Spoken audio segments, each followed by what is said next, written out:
Hæ, ég heiti Stefán Ingvar, velkomin í Ekkert að þakka. Mér finnst það mikilvægt að byrja á því að adressa það fyrir YouTube-áhorfendur sem að eru orðnir það margir að það væri erfitt fyrir mig að bjóða þeim öllum heim í stofu. Það væri ekki ómögulegt að sjálfsögða því að þeir eru ekkert mjög margir.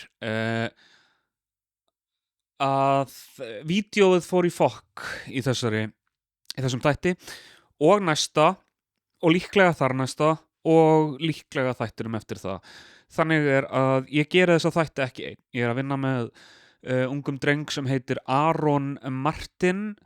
Hann efnilegu strákur kemur frá Höfn í Hornafirði. Ég fann hann þar einu sinni þegar ég fann hann í Jökulsárlóni þegar ég var einu svona ferðalagi þar. Hann var búinn að búa við Jökulsárlón þá í 2 ár og lifði á afgöngum á svona leifum sem að duttu á jörðina frá humarvagninum, þannig að hann var búinn að lifa á humar á það sem hann kallaði nammi ískaldur Jökulsárlón skólfhumar, nam. Hann var búinn að lifa á því í 2 ár og ég fann hann og ég sagði við hann: Aron Martin, viltu vinnu? Ég skal hýsa þig og þú kemur til Reykjavíkur og aldrei að vita, kannski verður þú stjarna. Ég held að það sé allavega óhætt að segja, ég breytti lífi þessa drengs. En síðan var það í síðustu viku þegar ég kom inn í litla herbergið hans. Hann býr í litla herbergi fyrir neðan litla herbergi sem er svona fyrir neðan þvottagrindina mína. Það er svona, en ekki þvottagrind, fyrir neðan fatahengi mitt frammi þar. Þetta er eiginlega kista. Hann býr í lítilli kistu sem að ég innréttaði fyrir hann og ég kom hann, ég bankaði og labbaði inn og ég sagði: Hæ Aron, við þurfum að fara að taka upp podcast aftur, við þurfum að taka upp fleiri þætti af Ekkert að þakka. Þú ert nú pródúserað á, þú ert svona co-creator, meðskapari kalla ég það. Og hann sagði: Pápi, hann kallaði mig Pápa. Pápi, má ég fara í frí? Og ég sagði: Frí frá hverju? Og hann sagði: Pápi, mér langar svo til Liverpool. Þaðan kom hljómsveit sem heitir Kakalakkanir. Og ég sagði: Minn eru Bítlanir? Og hann sagði: Já, mér langar svo á Penny Lane og Strawberry Fields. Og ég sagði: Ok, þú mátt taka þér frí í þessa 1 viku. Og ég skil ekki alveg af hverju hann þarf frí. Það er tvennt sem að Aron Martin gerir. Hann liggur í litlu kistunni sinni og hann kemur hingað og hjálpa mér að gera podcast. En vandinn var sérst sá að önnur myndavélin var alltaf að ofhitna geðvægt mikið og þið sem hafið fylgst með í smá stund vitið að tækniklikk, það hefur aldrei trublað mér neitt sérstaklega mikið. Ég hef ekki verið að klippa þættina og oftar en einu sinni hefur myndavél orðið batteríslaus undir lokinu og ofhitnað undir lokinu og ég hef bara svona sett það inn í staðinn. En þetta var aðeins of mikið núna. En það sem að Aron gerir sem pródúser og meðskapari þessara þátta er að hann er fyrir aftan myndavélarnar og gerir þetta hérna.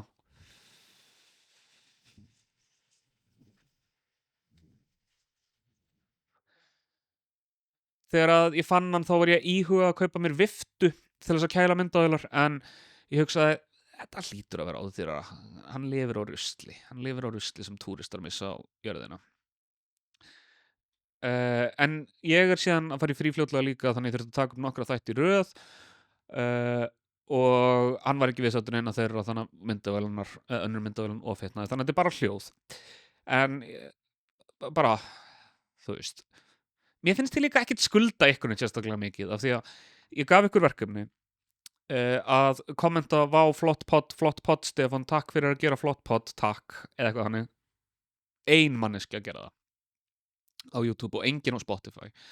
Og ég efast að þið séu búin að vera að senda vinum ykkar skilaboð þar sem að þið segið eitthvað eins og: Hlustaðu á þetta podd, eða þú myndir vakna í nótt við það að þú getur ekki hreyft þig, þú ert glaðvakandi og þú getur ekki hreyft þig og ég mun standa yfir þér og ég mun spila poddið eins hátt og ég get. Þið hafið ekki verið að hóta vinum ykkur með þessu, þannig að þangað til þá finnst mér einhver gerir þetta, einhver sendir þessi skilaboð: Hlusta á þetta podd, eða ég mun gefa þær einhvers konar efni sem að heldur huganum vakandi en líkamannum föstum eins og með svona, sem að framkallar hálfgert svona sleep paralysis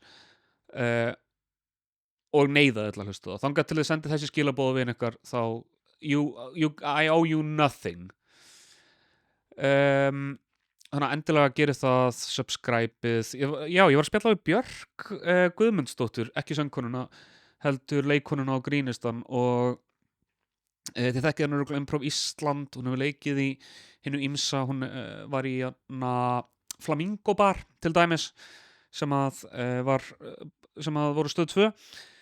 Villi var líka í því og Birna Rún og ég átti mjög gott spjall við hana. Hún hefur unnið lengi svona, verið svolítið að vinna í andlegu heilsunni sinni og hefur mikið spáð í hana. Ef ég man rétt þá hún með sálfræðigráðu, hún kláraði helst í sálfræði, það var allavega í sálfræði í HÍ áður en hún fór í Listaháskólann.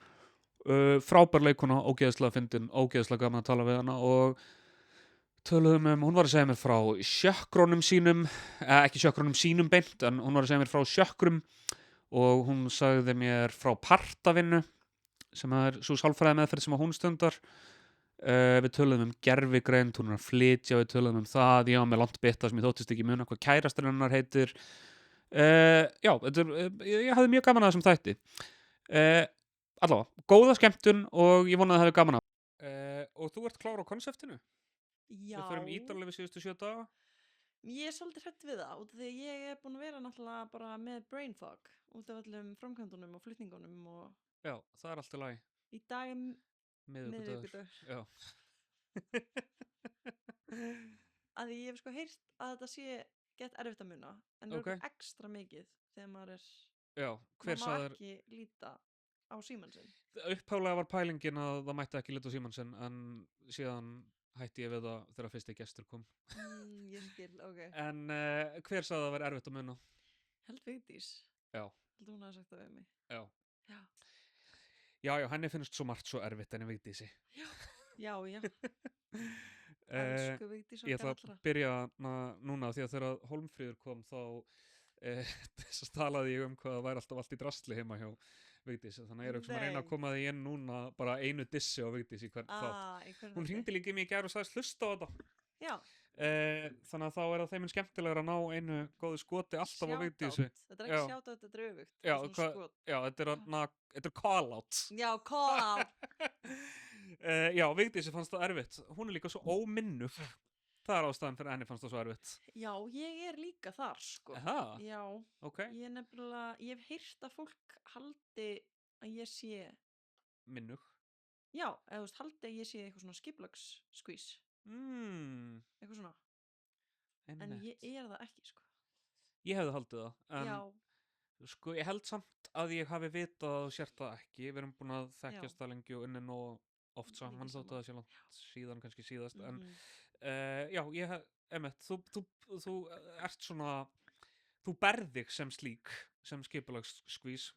Já, út af því að sko alla mína ævi þá ólst ég upp við það að vera með það identity. Af því að ég sem barn var bara kvíðabarn. Þannig ég gerði bara fullt af einhverjum listum, to-do listum, skrifa allt niður og eitthvað svona. Já. En svo fór ég til sálfræðings. Já. Og hún sagði, þetta er varnarpartur. Já, varnarmekanismi. Oh, fuck. Varnarpartur, er það hugtakið? Já, þetta er svona, ég er í partameðferð, sko. Partameðferð. Þá var maður að vinna með litlu sig. Barnið, eða hvað? Barnið, já. Og svo úlingsparta sem eru varnarpartarnir. Sem eru yfirleitt að vernda. Að vernda barnið. Einmitt. Ég er mjög lítið fyrir nýaldar eða svona, ég veit ekki hvernig ég á að segja þetta en ég held þú vitur hvað ég meina. En ég er mjög hrifinn af og mér finnst þessi hugmynd sko að varðveita barnið inni sér og passa það að meika mjög mikinn sens að maður sé einhvern veginn að maður er alltaf allar útgáfur af sjálfum sér. Já. Ég tengi mjög sterkt við það. Ég geti talað mjög mikið þetta en þú ert með prógram í þessum þætti, það ekki? Ja, mjög laust. Já. Fórstu eitthvað til sálfræðings á síðustu 7 dögum? Nei, hún er í sumafríi. Kannski þessuna sem ég átti svona rock bottom helgina. Áttu rock bottom? Já. Viltu tala það? Já. Ok, og býðum samt þangað til að kemur að því í prógraminu. Já, það kemur. Ok. Ok, hvað gerðir þið síðasta miðvikudag? Sko, nú er ég alltaf innum jú, nú man ég þetta. Já. Miðvikudagur. Já. Bam, flytjum úr gömlu íbúðinni. Ok. Það er bara, það er svona, mættu mjög margir. Já. Ég var einhver svona panik í kvöldin aður og ég var eitthvað, það muni enginn mæta, við verum eina að gera þetta allt og ég sko fótbrotinn. Þú ert fótbrotinn, en þú ert ekki með hækju þannig. Nei, sem ég ætti í rauninni að vera með. Já, ég hefði haldið það. Sko, já, þetta heitir álagsbrot. Mér finnst það svolítið viðeigandi af því það er búið að vera bara ógeðslega mikið álag og streita á mér. Já. Bara svona, já, ég var alveg á tímabili bara, þarf ég bara að cancela öllu næsta mánuðin og bara leggjast fyrir. Eða þú veist bara svona... Býtu, er þetta eins og það hljómar? Bara, þú ert búin að vera of mikið á fótum? Eða hvað þýðir álagsbrot? Ég veit það ekki, ég fór sko, þú veit að ég er svo spiritual típa. Já. Að þá fór ég og spurði ChatGPT. Já, það er spiritual. Hún var eitthvað ég var bara let me talk to God, ChatGPT. Ég var eitthvað what does it mean? Nei, ég sagði íslensku, því tjattarinn hann talar íslensku. Hann skilur íslensku. Já. Já, ég var eitthvað svona býtu, hvað? Út af nú hef ég brotið, ég hef puttabrotnað 7 sinnum. 7 sinnum? Ég hef puttabrotnað 7 sinnum. Ég hef brotnað á vinstri rist og nú hægri rist. Ok. Og svo hef ég líka eitthvað svona brotnað upp úr eitthvað ökklanum. Já, sko þetta er annað. Ég hefði haldið að væri skipulagsskvís og það kemur eitthvað óvart að þú sért brothætt skvís. Eða þú veist, ekki brothætt, þú veist hvað ég meina. Já, ég skil. Brotgjörn. Já, en það er bara, ég spurði chattarann. Já. My savior Jesus. Já. Lord chattarann. Og hann hérna, eða það, nú veit ég ekki, ég segi alltaf hann chattarinn. Ég segi, já þú segir chattarinn, ég hugsa og tala alltaf gervigreind og ég er svona eins og gamalmenn að segja, ég spurði gervigreindina og ég segi yfirleitt hún. Hún gervigreindin? Já, þú veist, mér líður eins og sé eitthvað svona í mér sem er eitthvað, akkur að segja hann chattarinn. Já, þú ert náttúrulega bara karlremba. Já, ég held það. En erum við það ekki öll í þessu samfélagi? Ekki ég, af því ég kalla gervigreindina hana. Hana, já. Ok, þú ert greinilega... Ég er komin aðeins lengra. Aðeins minni karlremba en ég. Bara alls enginn karlremba. Nei, ok. Annað en þú sem ert massa karlremba. Ég er það. Ok, þannig að þú spurðir hann, þú ákvæmst að biðja kallmann um aðstoð. Já, chattar hann. Og, sko, það sem ég fekk, ég var eitthvað svona, hvað tengist þið gegnum eitthvað sjökkrun og... Spurður þú þannig? Já, ég spurði þannig. Okay. Og ég var eitthvað, já, ok, og já, spurði eitthvað blá. Og chattarinn var bara, heyrðu, hérna, þetta er rótiðinn. Þú ert í survival mode. Það er bara, þið vantar að finna rótina og eitthvað. Ég bara, já, ég er ekki með hennar rót. Ég verð að flytja. Já. Og svo spurði ég systur mín ég sagði systur mín frá sem næringafræðingur og hún sagði, Björk, af hverju spurður ekki hvað þarf ég að éta til að hætta að brotna? Kannski meira kalk. Og ég var eitthvað, nei, þetta tengist rótarstöðinni, sjökkrun, eitthvað. Hvað erum við með margar sjökkrur? Það er rótin sem er bara raskatið. Það er raskatið. Raskatið. Þess vegna er það ekki Gwyneth Paltrow sem að tana raskatið. Þú veist, mér finnst ég að sé þetta. Ok, sko, þetta var eitthvað svona dæmi, þetta var eitthvað svona COVID-dæmi að fólk var eitthvað að setja á samfélagsmiðla, þú veist, ég er farin út að múna sólina og mér líður eins og það verið Gwyneth Paltrow en hún er bara náttúrulega mega steikt, þannig að, þú veist, ég geti bara verið að, ok, þannig að það er raskatið sem að Gwyneth Paltrow tanar eða ekki. Já, sko, ég hef ekki prófað að tana með raskatið. Nei, ég held að ég geti ímyndað mér að sólbrenn á raskatinu sé óbærilegt. Oh my god, pældi í því að borða eitthvað spicy. Já. Maður myndi ekki gera það kannski kjölfarið að það brenna. Nei, örugglega ekki. Og það er líka örugglega mjög óþægilega, sko, ég nota ekki sólavörn eins og það er kannski heyrt í uppistandinu mínu einhvern tímann. Ég get ekki ímyndað mér að vera með sólavörn í raskatinu heldur. Ég held að fólk sem tannar á sér raskatið sé ekki að setja sólavörn á raskatið. Nei, kannski að kókosólíu eða eitthvað. Já, eða bara engolíu. Eða engolíu, já. Ok. Þurrt raskat. Já, taka sólina í ósmurt. Eða láta það, ok. Þannig að það er raskatið, það er ein sjökkran. Eða þú veist, það er svona rótin. Það er rótin, já. Er það aðal? Það er svona fyrsta, það er fyrsta, ok. Og svo svona, þú veist, ég var eitthvað, ég er komin upp í hálfstöð, ég þarf að vinna úr blokkaringum í hálfstöðinni, en svo er við strótina með fucked, þannig ég er bara fucked. En svo er það sacral chakra sem er svona neðri hlutin á maganum, bara eitthvað legið og eitthvað svoleiðis. Já, þetta er svona chakran sem ég í sjónvarpi þegar einhver er að tala chakrur, þá er þetta frægasta chakran, ætla ég að segja. Sacral. Já, mér finnst það. Já. Mér finnst fólk mest vera í sjónvarpi eitthvað svona sacral chakra. Ekki solar plexus. Nei, solar plexus, það er frægasta. Sko sacral er eitthvað svona creativity, flow, eitthvað, sexuality, eitthvað. Og svo er solar plexusin eitthvað svona identity. Og svo er það hjartastöðin, hálfstöðin, þriðja augað og crown chakra. Ekkert fyrir neðan mitti, eða þú veist, jú, raskatuð. En fæturnir... Það er rótin. Það er rótin, já, bara allt. Ég held það. Ok. Kannski er einhverjir spiritual nördar að horfa núna og eru bara, hvað er að þessari gælu? Hún er í ruglinu. Já, kannski. Ef að Björk er í ruglinu, þá með kommenta. Þannig að það var eitthvað að rótinniðinni, þannig að þú ert álagsbrotin og á miðvikudaginn þá varst þú stressuð að væringin að fara að hjálpa ykkur að flytja. Já, en svo kom bara fullt af fólki og þetta gekk ótrúlega vel. Nema hvað, við erum bæði með frestunaráttu, ég og Rúnar. Já, ég ætla ekki að nefna þetta. Nafnið hans? Nei, ekki fyrir en ég hitt hann. Ef þú segir þetta 3 í röð, þá manstu það. Það er eitthvað regla. Rúnar Eiríkur Fannar, ekki hugmyndum hvað hann heitir. Eitt af þessu þrennu. Ég sé að þú ert í móttrúakasti núna, það þýðir að sacral chakra þitt, Stefán, sé eitthvað stíplað. Þetta make a sense að móttrúi og sköpunar, gleði og sexuality ekki samleið. Þið er með frestunaráttu, þú og Nökkvi. Rúnar. Guð minn góður. Þetta verður óþólandi. Þetta verður erfitt. Það var þetta sem Vigdís átti við þegar hún sagði að þetta verður erfitt. Ekki þannig formatið, heldur bara að tala við mig og díla við þau bit sem ég geti ákveð að byrja með í klukkutíma. Sá hún ekki... Nú ætla ég bara að segja kærasti minn. Já, Staðan fyrir nafnið á hann. Já. Við erum bæði með frestunaráttu. Já. Og þannig það gengur ógeðslega vel, það er allir að hjálpa okkur á miðvikudaginn og við erum bara oh my god, we did it.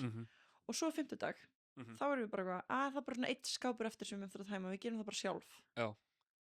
Þetta var bara annar skammtur af flutningum. Oh my god, ég tengi þessu frestunaráttu. Þannig við vorum bara akkur vorum við ekki bara búin að pakka sig og þá hefði allt þetta fólk getið að hjálpa okkur. Já. Við gerum það ekki. Fenguðu fólk að hjálpa ykkur að pakka og allt? Nei. Ég var bara á fullu og hann líka, alltaf eftir vinnu. Við byggum á tímabili í ónefndri menntastofnun, ég og Hófi. Ég segi ónefnd menntastofnun af því að það forsvarsmaður tíðarar menntastofnunar baði okkur einhvern tímann að fara ekki í viðtal út af því við byggum þar. Þetta var eitthvað svona viðtal eitthvað svona óhefðbundið. Þú veist, eitthvað svona óhefðbundin lífstíl og við byggum vorum húsverðir í ónefndri menntastofnun. Húsverðir, byggum við þá frítt? Eða? Já, byggum frítt og vorum með smálaun.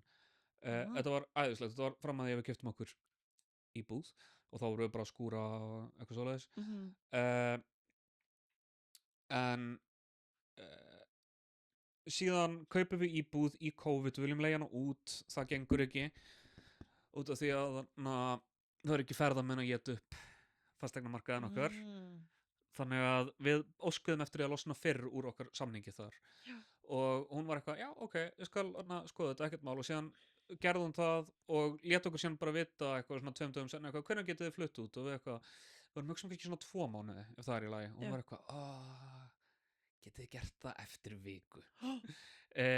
Nei. Og á þeim tíma var Hófi að ritstýra Stúdendablaðinu og að skrifa meistararitgerðina sína. Og þetta var þegar Vaffaðs krefst virðingar var í gangi sem að gekk mjög vel. Við vorum að sýna hana temmilega oft og ég var að gigga frekar mikið. Þannig að við höfðum ekki tíma til að pakka og við þurftum að fá fólki sem kom að hjálpa okkur að pakka líka. Og það er... Þá veist ekki hvar neitt er. Veit ekki hvar neitt er og það er líka bara svo auðmýkjandi. Já. Að fólk sé eitthvað, hverju eigið þið þetta? Þú veist, það er komið í kassan, skilurðu. Þá er fólk bara eitthvað, hverju eigið þið svona fucking mikið að dóti, við hófegum mjög mikið að dóti. En það er nóg til. Og ég hef heyrt það. Þú hefur heyrt þetta. Það blæðir. Það blæðir. Er einhver chakra sem tengist fjármálum? Já, rótastöðin. Það er rótastöðin. Örugglega bara öllum, þetta eitthvað svona flæði. Já. Ok, þannig að klukkan hvað kom fólkið að hjálpa ykkur að flytja? Klukkan 4. Klukkan 4? Já. Og morgunin fór þó í að preppa? Já, ég var bara sveitt, sko. Þú varst bara sveitt. Hvað var kærastiðin að gera? Hann var að vinna. Hann var að vinna? Við hvað vinnar hann? Hann að vinna sem öryggisvörður hjá öryggismiðstöðinni. Hann var reyndar að byrja að vinna núna sem svona eitthvað. Ok. Í öryggismiðstöðinni. Ok. Sem sagt að rafmagnast. Hann er að mæta heim til fólks. Já, og taka þetta út. Hann mætir heim til fólks og stil. Nei, hann er að gera akkur dögt. Ok. Hann er að setja upp öryggiskerfi. Já, það er andstæðan, ok. Ég hugsaði að hlauta vera annarkvort. Nei, hann er að skila dóttir. Hann eldir fólk í góða hirðin. Já. Eða þú veist. Ég elska hugmyndunum innbrotstjóf sem fer með allt í góða hirðin. Svona steiktur rói hattur. Ég ætla að taka þetta frá ríka fólkinu, en ég ætla ekki að gefa fátæka fólkinu af því að það mun að ekki finna verðmætið. Ég ætla að fara með það í góða hirðin. Það er mjög gott. Þannig að hann fyrir í góða hirðin og eftir þeim innbrotstjófi kaupir það á góða hirðinum og skilar. Já. Ok, var hann búinn klukkan 4 sem sagt? Já, hann klárar klukkan 4 og og bara, þú veist, þessi dagur var mjög stressandi en gekk mjög vel. Klukkan hvað voru flutningar búnir fyrir utan skápinn? Svona 9. Keyptirðu pítsu handa öllum? Já. Hvaðan? Dominus. Nice. Og þetta var svona, ég ætla að gera vel við fólkið mitt sem var að hjálpa mér. Já. Og ég keypti bara dýrustu pítsunar. Ok. Og ég keypti pítsur fyrir 20 manns. Gettu hvað voru margir sem borðuðu? 8. Nei. 4.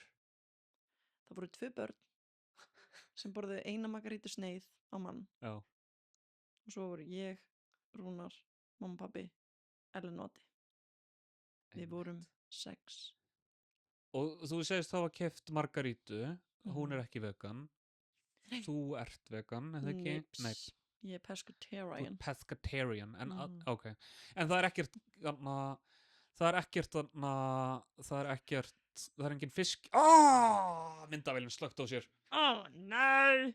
Það er sko vandi sem við erum að díla við í þessu podcasti hjá Stefán Industries, að það er ekki hægt að taka batterið út úr þessu myndavélum. Og þá ofheitnaður. Ok. We're back, people. Baby. Sko, en var þá ekki hellingur af afgangspítsu sem að þú borðar ekki? Ég reynda að pantaði sko 2 grænmetispítsur. Ok. En hinar voru vissulega, ég held ég við pantað 7 pítsur. Borðar kærastuðin sem að ég reyna að muna ekki hvað heitir, en ég held að ég muni aldrei gleyma núna. Borðar hann kjöt? Hann borðar allt. Nema skinku eða eitthvað svoleiðis. Ok. En ég man ekki hvort hann borðar sko skinku sem er á pítsu en ekki svona óelduð. Æskilur svona sem er mér skinka ógeð by the way. Já. Sem er í pakkanum. Já. Svona slímuðar. Já. Bara sumi bara geta rúllað upp einhver og bara og bara nei, mér finnst þetta viðbjóður. Ok, þannig að þið eru búin klukkan 9. Sváfuð þið á nýjastaðnum? Sko, nú kemur flóknarmálið. Þannig kemur það. Já. Ok, þetta er smáflókið en samt ekki. Við vorum að flytja. Ég er með mjög heimska hlustendur bæða við. Ok, ég ætla að gera þetta mjög skýrt. Við vorum að flytja í Laugardalnum. Já. Yfir í Hafnarfjörð. Ok. Er það sami bær? Nei, okay. Það er allt annan bær, Stefán. Hvor meginn á landinu? Nei. Reykjavík. Já. Kópavogur. Hafnarfjörður. Álftanes. Vellinir, sem ætti raun að vera ekki hluti Hafnarfjörður, en eru Hafnarfjörður. Já. Og Garðabær er ekki til í þinni heimsmynd. Bara ekki segja þetta orð aftur. Ég mun.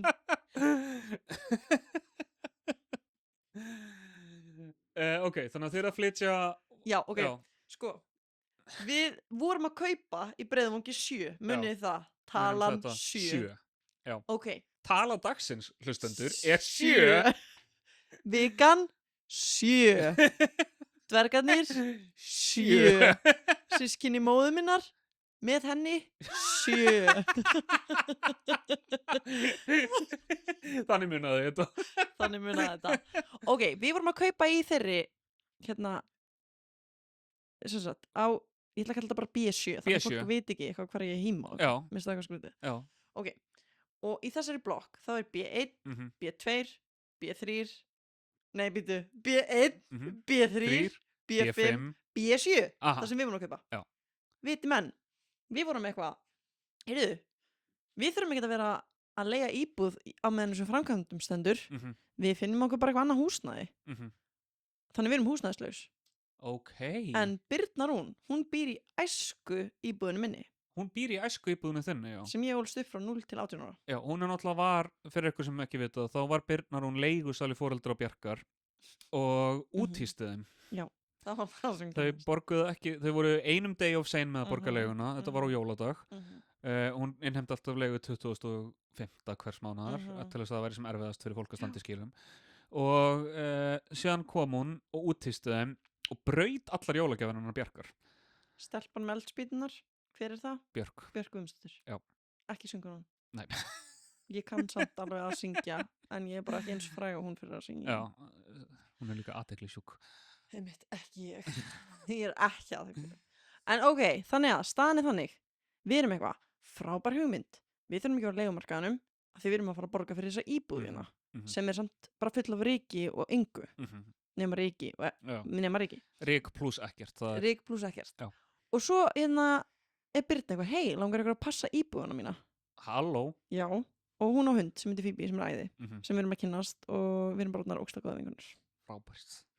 Bara við erum svo góðar vinkonur. Við erum alltaf bara að kúra af eitthvað. Það er geðveikt. Og eftir 7. ágúst, Já. þá erum við heimilislaus. Eftir 7. ágúst er það heimilislaus. 6 var tala vikunar í síðasta potti, þið munið það. En munið hver tala vikunar núna? Segjum það saman. Jafn mikið og afkvæmi ömmu og afa Bjarkar móður megin. Búm. Ég trúi ekki hún hafa afturdreipið á sér.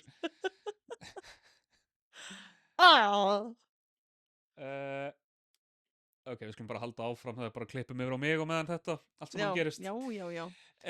Sem eru jafn mikið og afkvæmi ömmu og afa Bjarkar móður hennar megin. Já. Sem eru 7. Já, ok, þannig við erum eitthvað næs, við erum íbúð þarna, en við erum að sjá núna 2 hunda sem er Cray and Brainhouse. Eigið þið hund líka? Já. Hvað heitir hann? Kobe. Eins og körfuboltamaðurinn Kobe Bryant. Af því að Rúnar. Hver er það? Rúnar. Hver er það? Hann er körfuboltafanatic frá Króknum. Já, hann er frá Króknum. Já, þá ætla ég að muna hvað hann heitir. Ok. Respect. Hvernig fórst að sofa? Já, þannig að þið voru að gista. Hvernig fórst að sofa þannig fyrir viku?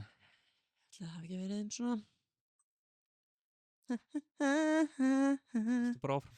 Það hafi ekki verið svona klukkan 11 eða eitthvað. Við getum líka alveg tekið pásu eða vilt. Tökum smá pásu, já. Það er rétt sjáðu Björk. Já. Er hægt að fá sér kaffi hérna? Nei, það er ekki hægt. Það er hægt að fá sér sóda. Það þarna vaskurinn er fucked. Bara ekki til núna. Já. Það var skipt parkett hérna í sumar og allt rifið út úr eldhúsinu. Og síðan var það ekki klart fyrir sumarfrí. Ég skil. En það er hægt að fá sér kaffi sódavatn eða þú vilt. Helt sér góð. Þú ert góð. Já. Just need caffeine. Þannig eru 2 kollabar, ætlaði að segja eitthvað eftir í þeim. Nei, ég er nú ekki svona desperate.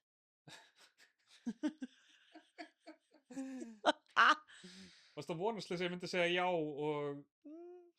Jafnvel.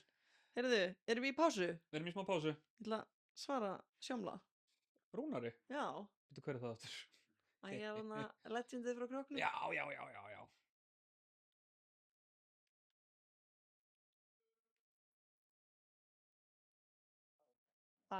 Heyrðu, ég er í podcastinu. As we speak. Við erum aðeins búin að spjalla þig, Sjómli. Ég held að sé mér að kveikt á recording. Kveikt á recording. Það kveikt á recording. Stefán að staðfesta það. Hann bara eitthvað að laga myndavélina sem slökkt á sér.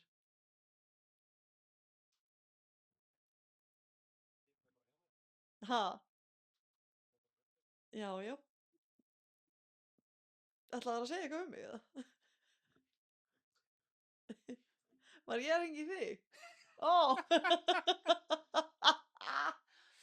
Heyrðu, ég man nú ekkert hvað ég ætlaði að segja við þig. Já, ég skila góður í kveðju. Heyrðu, Rúnar skilar góður í kveðju. Hver það áttur? Ok, bye. Love you. Heyrðu, við erum byrjuð aftur að taka upp. Já. Er hún ekki eitthvað að skökk hjá þér? Sjámla. Jú, mjög. Sjámla. Erum við. Ok, hvernig fórstu að sofa á miðvikudaginn fyrir viku? Örugglega svona 11 eða eitthvað. 11-12. Er það go to hjá þér? Já, mér finnst svona, ef klukkan er 1 þá er ég bara, fuck, I'm fucked. Sama hér. Ertu A-týpa? Þegar ég er í rútínu þá er ég A-týpa. Þegar ekkert er að drífa mig áfram, þá er ég bara eitthvað. Ok. Finnst þér ekki mikilvægt að vera í rútínu? Sko, jú. Ég er nefnilega svo mikil rútínu manneskja, en ég gleymi því alltaf. Svo þegar ég kom inn í rútínu þá er ég eitthvað, mér langar að vera frjáls. Já, ég er líka svona. Já. Ég fór til ég veiktist svolítið á geði fyrir 3 eða 4 árum og fór þá til sálfræðings og geðalæknis og þau voru bæði bara eitthvað, þú veist, þetta er bara Inga Steinunum er svo gott bit akkurat þetta, bara eitthvað, ef þú bara borðar, ferð að sofa á skikkanlegum tíma, hreyfið þig smá, þá munir þetta örugglega ekki gerast aftur. Já, þetta er eitthvað sem maður gleymir, sko. Já, og það þurfi þetta alls ekkert allir, en þegar maður er svona aðeins viðkvæmari fyrir, eins og ég er allavega og þú líka kannski. Er ekki allir listamenn viðkvæm lítil blóm? Bara sumir viðkvæmnaða meira en aðrir? Já, ætli það ekki. Það hlýtur að vera sérstaklega Vigdís Hafliðadóttir. Henni finnst náttúrulega allt svo erfitt. Ég myndi segja hún væri, þið hafið kannski heyrt íslenska þjóðsöngin. Blómið er hana. Já, einmitt. Með titrandi tár. Já. Og einn daginn mun hún deyja, en við öll líka. Já. Hvenær vaknar á 50-daginn? Ég held ég hef vaknað svona 8-9. Ok. Og þegar ég var bara, ég þarf að fara og græja þetta. Já. Græja. Þú veist, fötin okkar voru ennþá þarna og eitthvað. Þannig á gamla staðnum niður í Laugardal. Já, og fullt af einhverju svona auka dóti sem svona, þá er alltaf ekki random. Þannig núna er ég með svona póka sem er vanlega svona póki sem maður svona getur ryksuð sem svona sóst saman. Já, þannig þetta er ekki venjulegu póki. Nei, þetta er flottur póki. Þetta er ekki bara eitthvað ruslapóki. Hvar keyptir þennan póka? Bandaríkjunum. Ok, mér langar í svona póka. Já, 3. Heppin. Þeir eru æði. Systur Hófjör gaf okkur fullt af barnafötum. Hófjör ekki ólétt. Ok. Heldur ekki ég. En bara svona, hún ætlaði að fara að losa sig við það og ætlaði að gegnast fyrir börn, þannig hún var eitthvað, vilt þú, að því þetta eru föt sem að eru, þú veist, mörg hver through the generations og eitthvað. Já. Og síðan er aldrei að vita nema að eignast barn einhvern tímann í framtíðinni. Og þannig að við erum núna með neyri geymslun okkar sem að við erum alltaf að ljúga okkur að sé ekki geymsla heldur vinnustofa. Þetta er 13 fermetra geymsla með opnarlegum glugga, gæti mjög vel verið vinnustofa. Já, en er næs að vinna í þannig aðstæðum? Ef þetta er snyrtilegt. Er það samt? Ég hef svo oft pælt í þessu út af því að nú vorum við að fá geymslu sem fylgir íbúðinni. Já.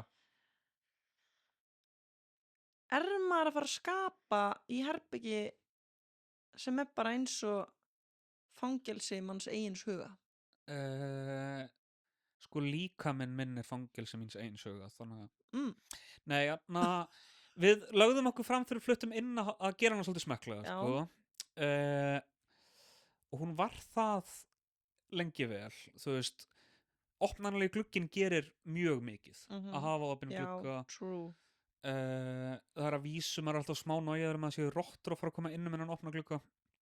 Mitt. En allavega, þannig að núna er neyri geymslu, en síðan þú veist, við erum að leigja þetta þannig að við erum aldrei að fara að breyta þessu aftur í vinnustofu.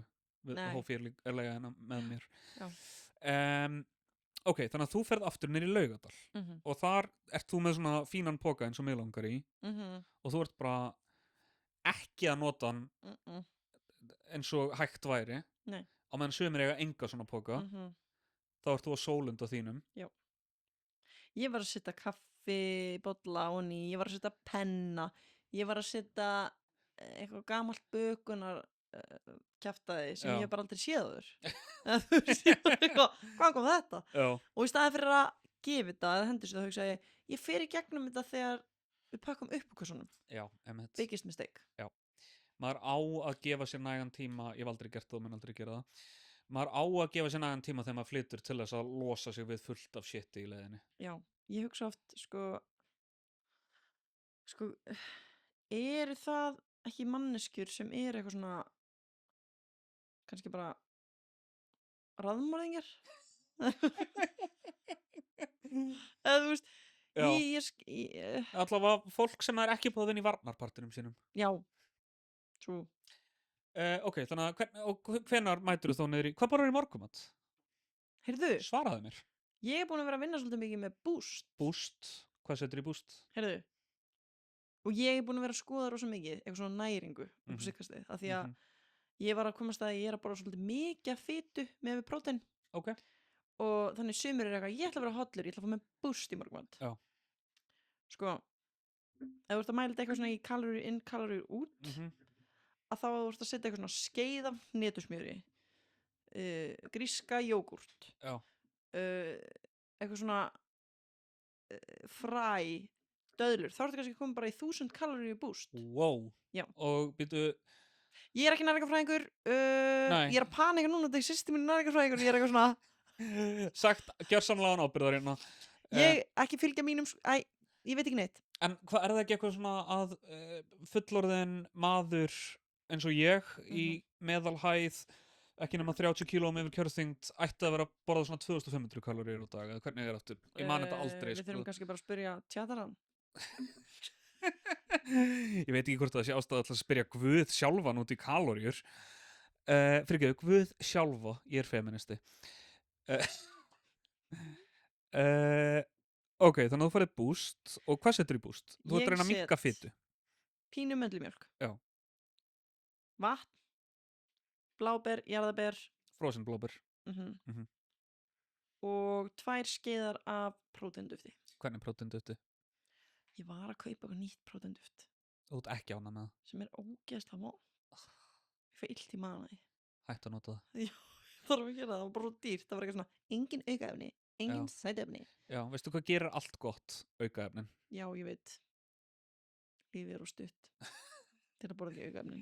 En sko, svo held ég að sé bara best að vera ekkert að vera að borða bara mat. Þú veist, að borða bara gríska jógúrt og músli eða eitthvað. Já, ég og ég get náttúrulega, ég er með mataræði eins og 7 ára gamalt barn sem að, þú veist, komst í kredit, þú veist, ég er með sama mataræði og Macaulay Culkin í Home Alone. Bara pizza, spagetti, hamborgarar, pilsur, rosalega mikið pilsur. Pilsur? Ég elska pilsur. Bara, ertu að tala um bara þess að gamla góðu með öllu það? Já, nema hráum. Nema hráum? Bakflæði. Já. Út af mataræðinu mínu. En ég hef alltaf verið mjög tortrygginn á próteinduft. Mér finnst það virka eins og eitur. Það gera það ekki, sko. Ok. Heyrðu, svo er alltaf gott að henda inn gömlum góðum banana út í bústið, sko. Já, að gera hann sætari. Já. Ég er svolítið búin að vera að reyna að borða meiri fitu og minni sykur. Þetta svalar svipaðari þörf hjá mér. Já, er það bara ost, olíu. Já, smjör. Rjómi. Það með sker með rjóma í morgumat. Hvað finnst þér um það? Þú veist, sko, nú ætlum ég bara að tala eins og systir mín. Hún er alltaf að tala um, sko, hún talar ekki um holt og óholt. Hún segir orku mikið, orku lítið, næringa mikið, næringa snögt. Það er, held ég, orku ríkt og næringa mikið. Er það ekki fullkomið þá? Jú. Þú veit ekki hvað markmiðið er. Já. Eitthvað, þú veist. Markmiðið er að það taki stuttan tíma að undirbúa það og ég þurfa ekki að borða það í nokkra klukkutíma. Þá er þetta gott. Já, nice. Hvenær ertu mætnir í Laugardal? Herri, ég held klukkan 10. Ok. Eitthvað svo leis. Gott. Og þá fæ ég nervous breakdown. Jæja. Já, en fæ bara eitthvað svona frekar áta og eitthvað. Hringir þá í Rúnar. Já. Sem ég man ekki alveg hver í lífiðinu. En... Já, það þarna maðurinn sem sefur í sama rúm og ég. Já, ok. Já. Fuck buddy. My boyfriend. Sorry, ég fikk My boyfriend. Þá hringir í Rúnar. Já. Og er hann í vinnunni? Já, en hann kemur. Hann kemur? Og knúsar. Já. Og hjálpar. Gott. Eins og gerir alltaf. En.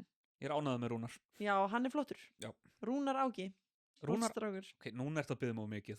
Ef ég á að fara að muna millinafnið líka. Ég held að muna það, því að þetta er svo flott nafn. Já, ég muna það, en það er ekki nema hálftími liðinu síðan ég sagðist ekki að muna það fyrir en ég hitt hann. Þeir gengur mjög illa að muna það ekki. Já. Þú ert að ganga á mörk mín. Já. Og hann kemur, er þetta þá 11 sem hann kemur kannski? Svona hádegi. Hádegi? Sko, nú þarf ég aðeins að, má ég fletta upp? Þú mátt fletta upp. Ok. Og það er mér líður kannski að ég gleyma bara einhvern stórum bita. Opnaði rétt mím í leiðinni.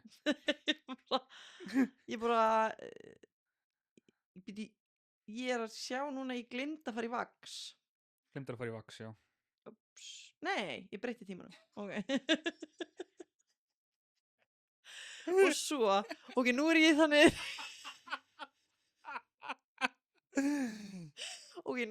tímabil í lífinu mínu. Já. Að ég á eitthvað ótrúlega erfitt með að sko mæta í ræktina. Þannig ég byrja hjá einkaþjálfa. Já.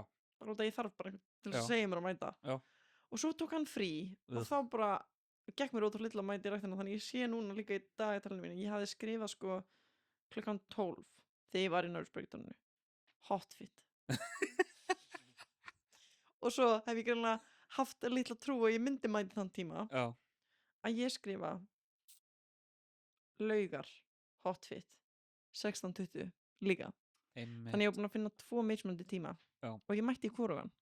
Það er náttúrulega, við vissum alveg að þú myndir aldrei mæta í líkamsrættíma sem byrjar klukkan 16:20 og því á þeim tímum dagsins þá ert þú einfaldlega að bleysa. Hvað þýð það? Þá er ekki cannabis. Já. Út af 420. Já, þessi stelpa er 420 stelpa. Jeps. Westside. Er það ekki? Jú, þetta er Westside. Er Eastside svona? Ég myndi halda það. En ok, þannig að Rúnar kemur, þetta er hádegisspilið. Já. Og svo er ég bara í blackouti, sko. Ok, bara hann kemur með tequila. Við drekkum hvorug. Þið drekkið hvorug? Já. Einmitt. Ég drekk ekki heldur. Já, mjög vel gert. Takk. Þið sjáuð ekki, en við erum að gefa hvort þau eru Bluetooth. Já, fullkomið Bluetooth high five. Ok, það er bara blackout fram á kvöld. Já. Gott mál. Hvað gerir á föstudaginn? Heyrðu, þá var aftur flutningadagur. Já. Og við þurftum að klára bara, þú veist. Og var Rúnar aftur í vinnunni? Já. Og þá fer ég á nætuvakt. Ég er bara að skipa strax yfir allan daginn. Hvað ertu að vinna á? Heyrðu, ég er að vinna á stað sem heitir Heilindi. Með úlingum með tengslaröskun og alls konar. Ok. Mjög gefandi, mæl með. Já, ég trúi því. Þá gleymir maður aðeins svona, þú veist, að því þegar maður er listamaður, þá er maður svo oft þegar maður hefur ekki neitt að gera eitthvað svona, ég mengi að Já. Hversu sér fólk ekki hvað er hæfilegar í? En þegar maður er í alvöru með líf fólks í höndunum, þá er maður bara, ég mengi að af hverju sjá þau ekki hvað ég dugleg? Sjá þau, ég er að segja brandara. Ég er að segja ógeðslega fyndin brandara, ég er ekki að lægja. Ég er búin að vera að kenna útlendingum íslensku upp á síðkastið sem er líka mjög gefandi og ég mæli líka með. Og það sem ég á svo erfitt, ok, það sem ég er búin að vera að gera það í svona halvt ár, 7 mánuði. Já. Nei, alveg hartnær ár, sko. Já. Byrjaði október í fyrra. Og það sem ég er búin að vera að fókusa mest á er að læra að vera fyndin fyrir þeirra, þú veist, fyrir þeirra tungumála stig. Já. Þú veist, fyrsta námskeiðið, fyrir utan það að vera lélegur kennara því ég aldrei gert þetta áður. Já. Þá var ég líka að drepast af því ég var, þú veist, þetta er 2,5 tími. Já. Og ég er bara að reyta af mig bröndurum í 2,5 tíma og not a laugh in the crowd. Þau eru bara eitthvað, nennir að kenna mér íslensku. Já. Og ég eitthvað, ok, nennir þú aðeins að spá í flugvélamat með mér? Þannig að allavega, hvað næturvakt? Já, það er, já. Þannig þú ert að segja, til þess að vera góður uppistandari, þannig maður að byrja að kenna útlendingum íslensku. Þá myndir maður svona þykkan skráp. Þá myndir maður þykkan skráp. En þetta var svona, ég fattaði, áttaði mig á því hvað þetta er mikill sjúkleiki hjá mér, hvað þetta skiptir mig miklu máli að fá þau til að hlæja og til þess að bregðast við þeim sjúkleika laðið mér bara þeim en harðar fram við að skilja hvar, að ég er búin að kenna sama stíð allan annan tíma. Þannig í staðin fyrir að segja Stefán, þetta snýst ekki um þig. Þú þarft ekki að vera uppstandari hér. Það identity má deyja, þá erstu bara ég ætla að láta þig hlæja. Já. Og núna líður ekki tími þar sem að ég fæ ekki einn góðan hlátur. Ok, success. Já. Og hvernig er hún næturvaktinni? Hvenær byrjar hún? Hún byrjar klukkan 11 og er til 8. Hvernig finnst þér að vera á næturvaktum? Heyrðu, mér finnst það bara mjög fínt. Það bara fyrir vel í mig. Eru þið mörg á þessum næturvaktum? Stundum 2 og stundum er 1. Ok. Og á þessum næturvaktum, úlingarnir eiga að vera sofandi. Já. Þannig að þú veist, þú ert svona, má segja að þetta sé svona semi-öryggisgæsla. Eða skilur þú veist, þú ert að passa að fara ekkert svona mikið úrskeiðis. Já, maður er náttúrulega til, ef það kemur eitthvað upp á, þá er ég manneskinn á staðnum sem þarf bara að bregðast við, sko. Já, einmitt. Og það getur náttúrulega, ég myndað mér alls konar komið upp á sem við getum ekki rætt hér. Já. Það getur verið óvænt pizzapartí, til dæmis. Já, til dæmis. Það gæti gerst. Það gæti gerst, að einhver panti bara ógst mikið að Dominos pizza. Já. Það myndi samt ekki gerast. Nei, fræðilega séð. Já. Þá gæti það gerst. Það gæti verið óvæntur stólaleikur. Já. Ekki líklegt. Ekki líklegt. Gæti gerst. Gæti gerst. Hvernig myndir þú bregðast við því? Ég myndi segja ok, einn stólaleik. Af því það er ekki tætalegt við það. Nei, ekki tætalegt við það. Og hvað eru margir krakkar þarna? Er það trúnaðarmál? Nei, ég get ekki ímyndað mér það. En við skulum ekki tala um það, tökum ekki sénsinn. Ok, og ertu þá með, ég var næturverður á tímabili, sem þetta er náttúrulega gjörólíkt starf, en ég var næturverður á Árnastofnun. Já. Og þar, þú veist, gerðist ekkert, skilur við. Já, ok. Þetta var bara svona... En af hverju þarf næturverð þar? Út af því að þetta eru svo mikil verðmæti. Já. Bara, þú veist, í raun og veru er maður til þess að, ég var sem sagt tímabundir á þinn og meðan megni handritana var komin yfir í nýja húsið, hús íslenskunar, en það voru einhver ennþá í Árnagarði út af einhverju svona raka í steipunu á nýja staðnum. Og þar var ég basically bara að sitja og hlusta eftir vassmæli. Þú veist, ef það kemi vatn inn í hvelfinguna, þá er þeim, og þú veist, ég hefði ekki mátt fara hann inn og færa handritin, það er eitthvað prótokól með það, ég hafði ekki aðgang að hvelfingunni. Ok, spurning. Já. Það byrjar að leika vatn inni. Í hvelfingunni. Já. Þú ert bara eitthvað, ég verða að byrja þessum handritum. Hvað myndir þú gera? Ég hringi í mann sem býr í Kópavogi og ég segi... Þessi maður svarar ekki. Tíminn er naumur. Ég hringi einhvern, sko, ég hef ekki aðgang að hvelfingunni. What? Já. Ok, þannig ef að þessi maður í Kópavogi svarar ekki, segjum bara að hann deyji. Já. Þá myndi handritin bara eðilegast. Já. Ég myndi ganga listan á öllum starfsmönnum Árnastofnunar, bara eitthvað, getur þú komið og tekið handritin út. Er þetta lögreglumál? Það er þetta hugsanlega lögreglumál, já. Allavega, sko, þegar handritin voru flutt á milli, þess að stuttu vegalengd bara yfir Suðurgötuna, það var gert í lögreglufylgd, sko. Wow. Þetta eru okkar allra mestu verðmæng. Og þar með talið litla brandarabókin mín. Þetta þykir verðmættara en hún. Oh my god, þetta meina. Já, ég get sagt þér að á síðasta deginu mínum, þá laumaði ég brandarabókinu minni inn í hvelfinguna. Oh my god, það sem hún á heima. Það sem hún á heima. Já. Af því að þetta eru mjög úreltir brandarar allir saman. Já, þess vegna ég er heima þar. Þess vegna ég er heima þar. Hvað borðar þau fyrir næturvakt? Nei, ég var í miðri spurningu annari. Þannig að ég var mestmegnis bara svona sitjandi og síðan labbaði ég hring skilur húsið á töðu hvort einhver væri þar sem ætti ekki verið það var aldrei og þú veist, mitt aðalstarf var að sofna ekki í raun og veru. Bara að vera þeiminn meira til staðar. Hvernig næturvakt þarna? Maður bara að þrífa og chilla sko. Já, og bara ef eitthvað kemur upp á þá ert þú, þannig að, já, cool. Og hvað farið að borða fyrir? Þannig á föstudeginum? Ég held ég hafi bara borðað pizzuna sem var hana, sem ég, þú veist, við borðum pizzu í öll mál bara í einhverja 4 daga eftir þetta. Það er mjög gott þegar maður stendur tæft andlega. Já. Að borða einhæft. Ég var bara, vá. Og bara, þú veist, það var bara airfryer, catching, airfryerna Birnu, boing boing, inn með pizzu, út kemur heit pizza. Auðvitað á Birnar hún airfryer sem gerir boing boing, hún er sem ekki grínari. Já, nei, án gríns, það kemur boing boing. Maður er eitthvað, pizzan mín. Og þú mætir klukkan 11, sko, það sem ég fannst erfitt við næturvakt er að maður gat helst ekki verið með neitt í eyrunum. Já. Af því maður þarf að heyra. Já. Stupid.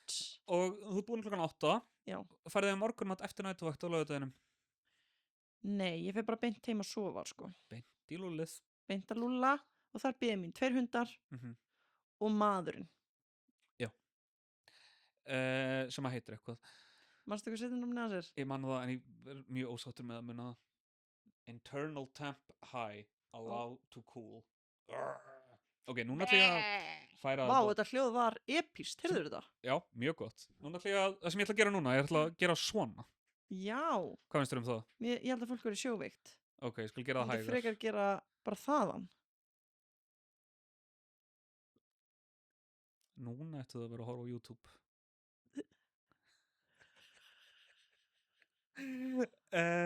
Ok, en Björk. Er þetta live? Nei. Vá, þetta var ógeðslega hátt live, nei. Og heilindi, eru þau í Hafnarfirði? Já. Þetta er svo skrítist. Hvað ertu lengi að fara á milli heilinda og heimilisins? Núna er ég svona 10 mínútur. Ó. Já. Frábært. Og ég ætla að kveikja eftir á myndavélinni þinni. Já. Þetta er rosalega klaufalegur þáttur hjá mér núna. Já. Það er eitthvað að vera að jartengja þig, Stefán minn. Ég hef engan áhuga að vera jartengdur. Ég heldur, það sem er alltaf brotin. Vá, þetta var... Það byggja ekki sens. Ég ætlaði að segja that hit hard. Já. Sko, ok. Já, þarna erum við. Ok.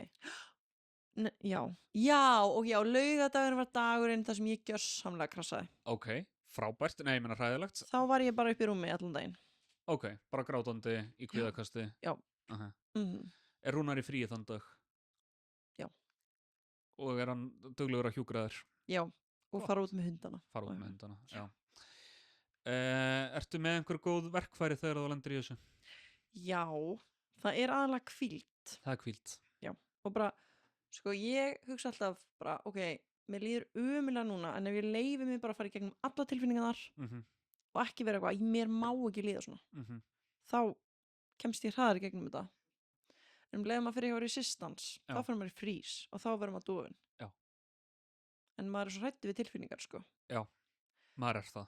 En maður á ekki að vera það, af því að þú hefur séð hvernig dýr hrista sig, eins og hundar, þú veist, þegar þeir verða stressaðir þá svona, hristaði sig. Já. Og mér finnst þetta svo pirrandi að við þróast einhvern veginn frá þessu. Já, einmitt. En þú veist, ég veit ekkert hvort að apar hristir sig. Ég hef ekki séð apar hrista sig. Ég held að það rungi sér.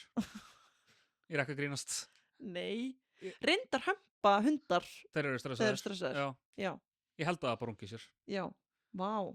Áhugavert. Þetta vissi ég ekki. Hólmfríður Hafliðadóttir sagði eftir að hún kom hingað að unglingsstrákar væru að bregðast við kvíða og bara öllum tilfinningum núna með að horfa á klám. Þannig að kannski er það eitthvað svona mjög præmal líka. Já. Allavega. Já, það er hvíld, það er að leyfa sér að finna alla tilfinningarnar. Já, og svo muna að það er ekki bara ein hvíld. Það er líka hvíld í sköpun, í að skrifa, í að fara út í göngutúr. Einmitt. Þannig ég man alltaf... Og gerðirðu þetta? þennan dag var eiginlega bara það langt niður að ég bara svona lá bara, sko. Ok, ertu á einhverjum lyfjum? Ég var á flúkonsól, en er hætt núna. Mér líður eins og lyf gætu heitið minna flóknum nöfnum. Já, akkur ekki bara kvíði. Já, eitthvað þannig. Þú veist, ef að, eins og ég er á sertralín, það er svona nokkuð vægt lyf, held ég. Já. Mér líður eins og það gæti heitið bara kvíði 1. Já. Og síðan er eitthvað sterkari kvíðalyf. Svo bara kvíði. Já.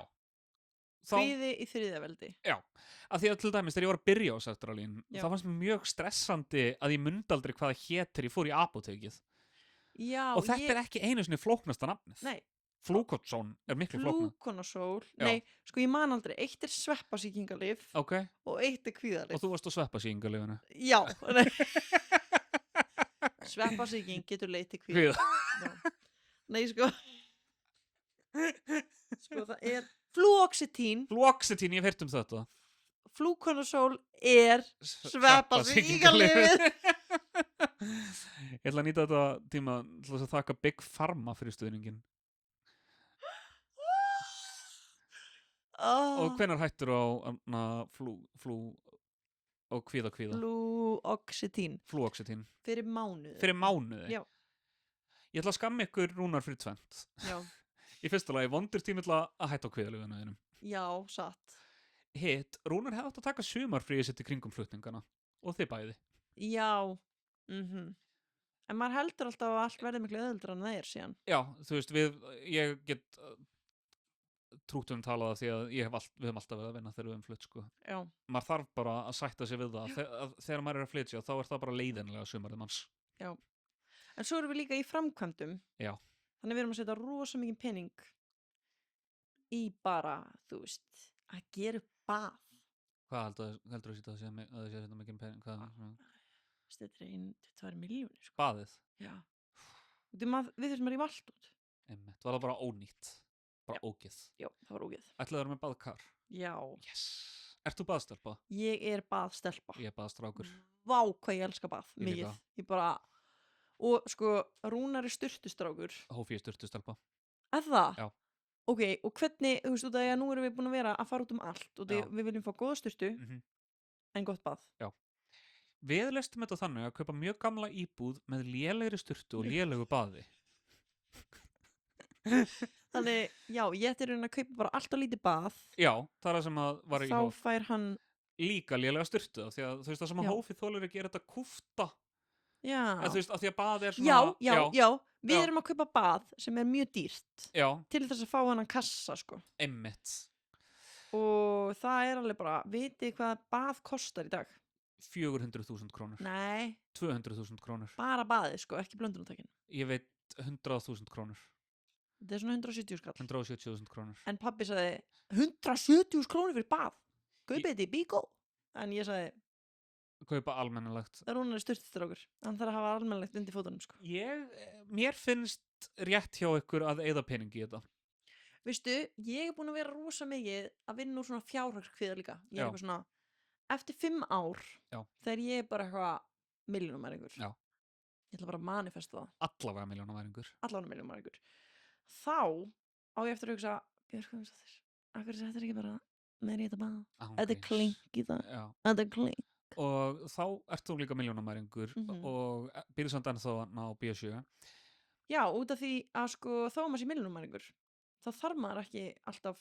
Veistu hvernig maður verið milljónamæringur? Með því að gera, Þarna lærðu þið það, kæru hlustendur. Já, einmitt. Ég nefnilega, sko, við Hófi keyptum okkur nýtt rúm fyrir nokkrum árum. Já. Og kostaði svona 100 skall. Ég sé eftir að hafa ekki bara tekið kreditkortalán, skilur, og keypt 300-400 krónar rúm. Ég held að vera áfram að segja keypt 3-4 rúm. Þannig að þegar eitt verður þreytt, bara út með það. Þegar ég verður milljónamæringur, þá ætla ég að vera með lager af rúmum og sofa í hverju rúmi bara eina nótt. Og bara út með þetta. Það versta við rúm er sko að svitin manns er í því. Heyrðu, nú ætla ég að koma með eitt shoutouts. Já. á hérna náttúrurúm. Já. Ég hef reyndar ekki prófað þau. Já.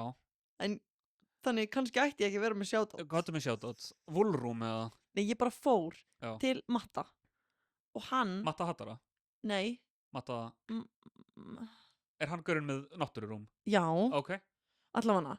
Og hann hérna... Hvað sagði Matta Hattara? Ég veit það ekki. Matthías Tryggva. Hann er vinur okkar. Hann er ekki með náttúrurúm. Nei. Ekki nema sem náttúrurúm heimir. En Brynhildur er hippi, þannig ég hugsaði, kannski heimsótt hún Matthías Tryggva til að skoða rúmið hans. Kannski. En þú fórst til Matta náttúrurúm? Já, og sko, hann er svo góð sölumæður. Já. Og sko, hann segir að dýnur endist í 10 ár. Ok.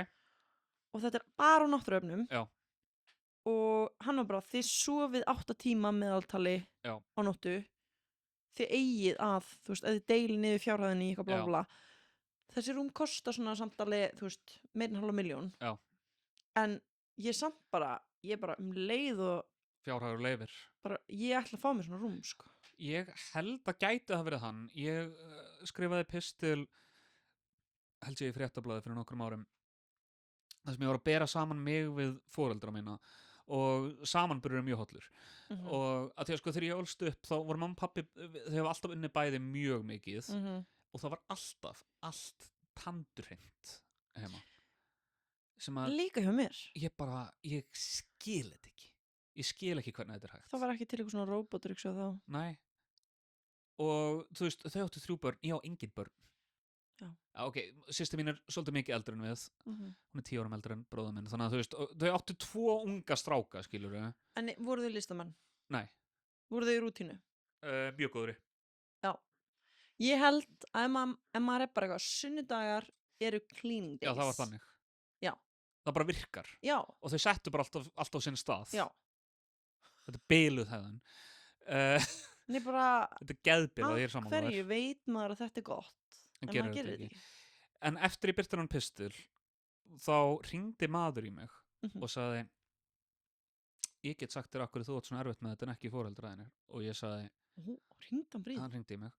Og ég sagði, já, það er forunlegt að heyra. Og hann sagði, af því að rúmið þeirra var ekki fullt af eiturefnum eins og rúmið þitt. Og ég náttúrulega hugsaði bara, hann er búinn að frétta af eiturlyfjasölunni minni, þannig ég spurði hvað hann vildi og þá útskýrði hann fyrir mér að svo væri ekki og hann sagði að hann er með Facebook-hóp sem heitir Er rúmið mitt að drepa mig? Já. Er það Matti? Eða, skiptir ekki máli? Ég veit ekki, en ég er allavega eitthvað svona... Þú tilheyrir þessum Facebook-hóp? Ég tilheyri honum, svo sannarlega. Og hann sagði að hann væri ekkert að hagnast á að selja rúm. Ég held að hann sem eitthvað sem heitir Woolroom, þú veist, ullarrúm. En að skipta hann bara svo miklu máli að boðskapurinn bærist út. Vá, hann er bara Jesú rúma. Já. Hann er rúm Jesú. Hann er rúm Jesú. Og að það sé svo mikið af eitthvað örplasti eða eitthvað í rúmunum okkar sem bara fara inn húðin okkar og... Sko, nú er ég að fá okkar rúm frá og afa. Ég veit ekki hversu gamalt það er. Múnandi er það bara eldgamalt. Voru þau hrifin á örplasti? Eru þau hrifin á örplasti? Af því ég er mjög hrifin á örplasti og ég let bæta við. Ég fer reglulega með rúmið mitt í svona endurplastningu. Sko, þegar mér líður eins og allt sem komið inn í húðina mína. Já. Ég ætla að koma með eitthvað brandara. Ok. Tengt þessu, en svo fann ég ekki neitt. Ok. Þannig ég er bara hætt við. Já, gott séður. Myndaðalinn var aftur að drepa á sér, þá verður mjög skemmtilegt að klippa þennan þátt saman. Vá. En höldum bara áfram. Kannski kemur hann bara út sem hljóð, ég veit það ekki. Nei. Ég er svo fín og sæt. Þú ert svo fín og sæt. Það verður að vera mynd. Það eru búin að vera svo ljótir gestur upp á síðkastið. Já, ég tók eftir. Ég hugsaði, einskvæmt hann að fá mig. Já, núna, ég hugsaði líka, nú fæ ég einhverja að heita. Já, mjög gott. Ok, þannig að, sko, af því að laugardagurinn var svona erfiður. Já. Þú varst bara í hvíld. Hvenær fórstu að sofa? Ég nefnilega svaf bara ógeðslega mikið, sko. Ok, bara... Svaf bara... Já, svaf bara líka bara, þú veist, ég sofnaði bara svona 10 eða eitthvað.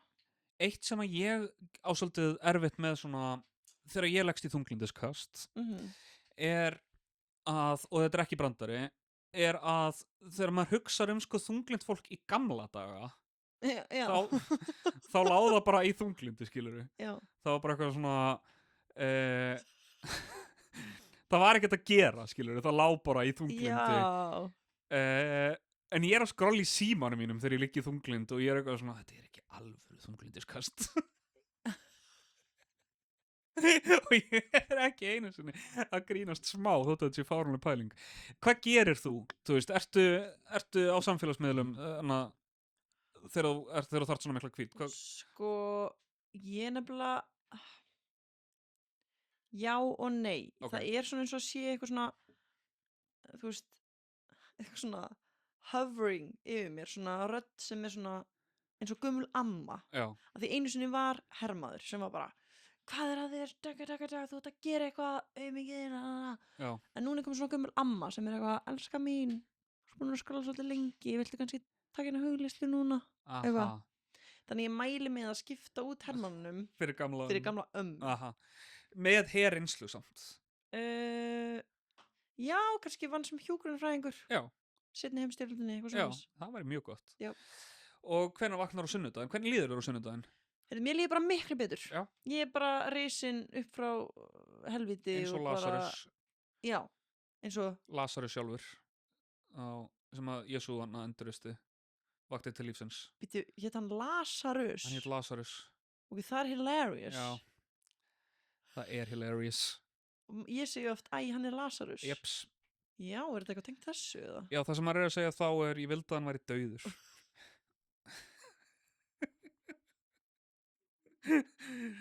Nei, ég veit ekki hvort það sé tengt, ég veist það sé tengt þessu, en Bill Burr mjög gott betur með þetta í nýju uppistandinu sína þess að hann eitthvað svona ég held að það veri Bill Burr. Nei, það var Louis C.K. og ég sá þetta á samfélagsmiðlum. Nei. Louis C.K. mjög gott betur með þetta. Jæja. Ég sá það á samfélagsmiðlum sem að Jesú hafi líka oft bara verið með vesen eins og þú veist, Lazarus var búin að dauður í 3 daga. Já. Konan hans búin að syrgja hann og síðan kemur Jesú, vekur hann upp til lífsins og hann svona hálfrotin og konan hans eitthvað, what the fuck? Ói, já. Ég held að Jesú hafi verið svolítið prakkari, sko. Já. Eða þú veist, annars hefði hann ekki breytt vatni í vín. Já. Vissir að það var María May sem var eitthvað, Jesú, það ekki fucking áfengi í þessu partí. Aha. Já, þessuna breytti hann vatni í vína því að, María May, hún var bara alki. Hún var fyrsti alkin. Og þá Jesú mjög meðvirkur hvort henni. Já. Biblían öll bara meðvirkni. Oh my god.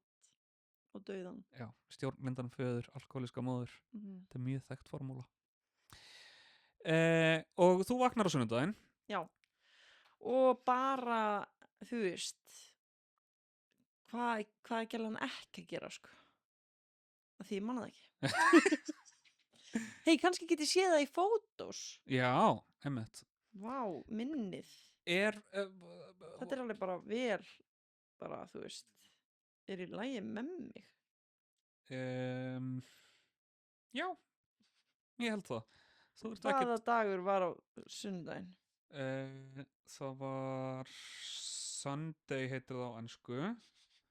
Þetta mánudagurinn, hérna mánudagurinn. Það mánudag á ensku. Ég var bara í einhverju kósi, sko. Ok, næst, það var ekki, þú ákvæmst að sína það mýkt. Já, ég var bara í kósi. Já, gott sér. Svo hins vegar á mánudaginn. Já, engin mýkt. Engin mýkt. Harka. Gellan mætni fór í bíkó í gær. Guð. Ekki kaupaði baðkar, ég veit það. Veitu. Jú. Já. Ég fór í bíkó. Á mánudaginn. Veistu hvað Gellan gerði? Hvað gerir Gellan? Hún mætti í bíkó. Hún bara ég er búin að sjá pappa mætti í bíkó og verið bara, já, við erum að fá afslátt, við erum að kaupa svo mikið. Já, geggjað. Og bara algjör sjómleg, sko. Já. Og ég ætla að gera þetta ein. Þannig ég fekk flísar á 30% afslátti. Mín Gella. Mín Gella, sko. Vel gert. Fekk vasskassa fyrir klósettið. Já. Hvað heitir það? Vasskassi? Örugglega. Klósettkassi. The camera hates me, it's always turning up. Já, ég skil ekki. Og sko, myndavélin mín aldrei búin að drepa á sér og ég lít út eins og Róni. Ég myndi nú ekki segja það. Ég að tala mjög snirtilegan Róna. Rónar geta litið alls konar út. Vá, problematísk. Problematískt. Ok, já, ég fyrir bíkó, klósettkassi, bombaði inn, pabbi búin að vera ógeðslega duglegur að hjálpa okkur með að gera mynd. Ég ætla að færa myndavélan yfir á þig núna. Ég ætla að skipta myndavél fyrir okkur. Svona, núna þetta Björkam. Hvernig lítur að því að skjárinn snýr að þér? Þetta bara mjög flott, þetta æðislegt. Já, pabbi búinn að hjálpa okkur ógeðslega mikið í þessum framkvæmdum. Já, hann handlaginn maður? Hann rosalega handlaginn. Við værum náttúrulega ekki bara í þessari stöðu ef ekki væri fyrir hann, sko. Hvað gerir pabbiðinn? Sko, hann menntar, heyrður þetta? Já, loftbóla, hún ennþá í gangi. Það? Halló, þarna fór hún. Hann menntaður smiður, en hann líka byggingafræðingur. Hann menntaður smiður. Þannig, það var sniðut hjá þér að eiga pappa sem menntaður smiður. Ég veit það. Sálin mín valdi þennan pappa. Já. Og þennan smiður. Og var ekki Jósef smiður? Jú. Jósef var smiður. Mætti segja að ég var Jesú. Já. Það meikar sens. Já. Já, og það líka, hann með svo góð sambund. Hann þekkir einhverja múrara og pípara og smiði sem svona eitthvað, hann á inni einhverja greiða hjá, þú veist, þannig að þetta alveg þetta verður, ég svo spennt að halda eitthvað svona innflutningspartí skástur í kaffi að því nú maður orðinn svo gamall, sko. Já. Þú ert 63 ára, eða ekki? Jú, ég er búin að elda svo ógeðslega vel. Ég 63 ára, verður 64 í október. Í október, einmitt. Já. Þannig bara 3 ár eftir að vinna. Já, þú verður milljónamæringur á næstu 3. Það gerist, sko. Sko, en eitt smá galið sem ég nefnilega sendi í vikunni, ég man ekki á hvað degi, á hjólhýsafyrirtæki. Ok. Hvað sendirðu? Ég sendi frumlegt samstarf. Já. Og mér datt í huga að ég geti búið bara hjólhýsi næstu 2 mánuðina. Geðveik hugmynd. Fyrir utan blokkina. Það geðveik hugmynd. Í staðan fyrir að vera heimilislaus, sko. Og mér finnst allir sem hafa heyrt á þessari hugmynd eru bara, þetta það finnast sem ég veit. Þetta framúrskarandi hugmynd. Eru þið búin að svara þér? Þeir eru búin að svara mér og eru spenntir. Ok. En það ekki orðið staðfest samt. Þannig við erum ennþá heimilislaus 7. ágúst. Já. Þannig ef einhver að fara til útlanda og eitthvað svona hund sem þarf að passa, þá erum við mjög góðið að passa hunda. Herri, ég reyndar að fara til útlanda 11. ágúst. 3 vikur. Í 3 vikur? Já, ég á kött sem þarf að passa. Má kötturinn vera með hund? Sko, kötturinn minn má vera með hund, en við erum líka að passa kött þegar Gumma og Blævar. Já, það meikar ekki alveg sens. Og hún myndi lemja hundin einhver. Hún algjört skass. Aha. Já, hún svo traumatiserð. Af því að það kona í götunum minni sem að mér meinilla við.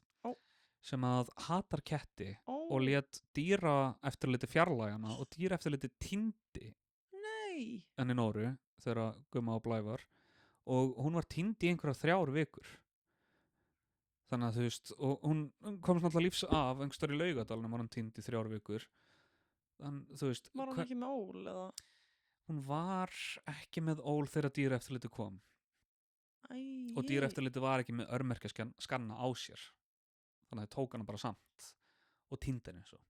What the fuck? Og sko, köttur sem lifir á eigin verleikum í 3 vikur in the wild has seen some shit. Jeps. Það þyrfti eiginlega að vera eitthvað svona kattar meðferðarheimili. Já, einmitt. Myndir þú vilja vinna þar? Ertu kattakona? Ég bara dýrakona. Þú ert bara dýrakona, já. Ég elska öll dýr. I love them. Mér langaði alltaf, ég var alltaf meiri hundamaður þangað til ég eignaðist hana Lísu og núna ég bilaður kattamaður, sko. Hún best. Og kettir almennt eru bestir. Já. Og býttu, fórstu sérst eftir Bíkó, fórstu þá í B7 með pappaðinum? Nei, bara sjálf. Pappiðin var ekkert... Jú, sko, þar hitti ég Rúnar og við fórum saman út með hundana. Já, ok, nice. Það var mjög kósí. Mjög kósí. Eitt band á kjáftu það? Varst þú með annan hundin og Rúnar hinn? Já, sko, Phoebe getur verið svolítið laus í kringum blokkina. En Kobi, hann alveg, hann er múin að reyna að flýja svo oft. Að því hann kvíðinn. Já. Hann vill ekki vera, eða þú veist. Þannig hann alltaf eins og í morgun þá bara reynda hann að flýja. Það ekki gott. Nei, það mjög vont. En við erum samt þú veist, við erum samt að gera allt fyrir þau. Já.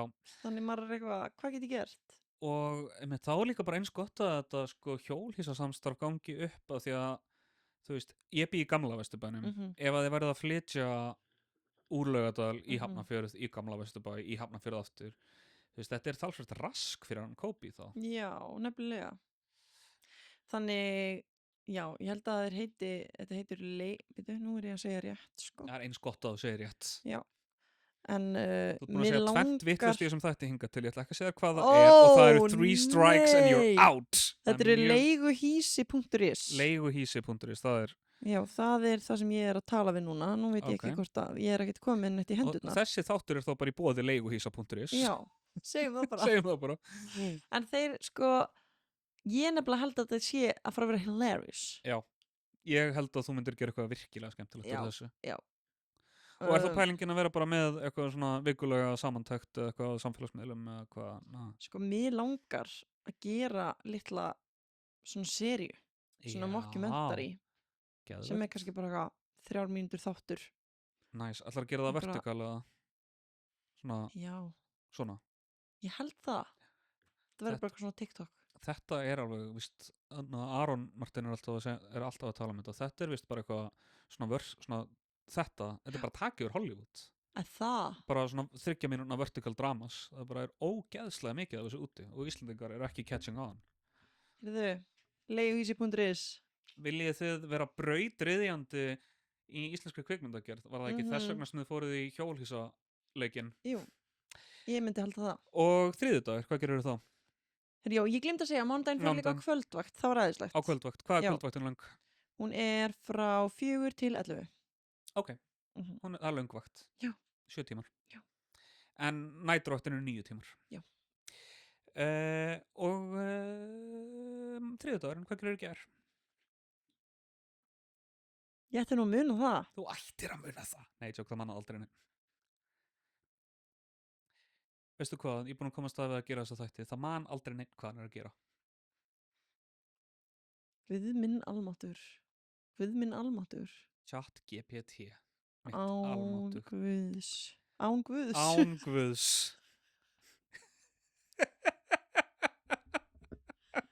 Jú, veistu, ég átti að fara til einkaþjálfara. Já. Og var með magapínu. Yfir því að fara til einkaþjálfara? Ég veit, ég er bara að streita. Já, ok, bara bókstaflega magapínu. Já, bara magapínu. Já, ok, ég held þú ættir við svona... Svo fór ég hvað sér þú? Ég held að þetta væri svona hypothetical, skilur, svona ég átti að fara til einkaþjálfara og ég var bara með magapínu, en síðan var það æði. Ég held að þetta væri svona koma þannig. Nei, ég fór ekki. Já, þú varst með magapínu. Já, með magapínu. Já. Síðan fórst ég afmæli. Já. Hjá hverjum? Hjá Silju, vingunum mig. Já, hún átti afmæli ekki. Góð kona hún Silja. Það var æðislegt. Það var svo, við sátum við svona borð eins og þetta og það voru bara konur á henni og ég var bara, vá, hvað er æðisleg orka hérna. Eins og það er hjá mér núna. Já, ég myndi ekki segja að það veri eins orka. Ok, hvor orkan myndir segja að veri betri? Í gær. What? Vá, hvað sleðileg.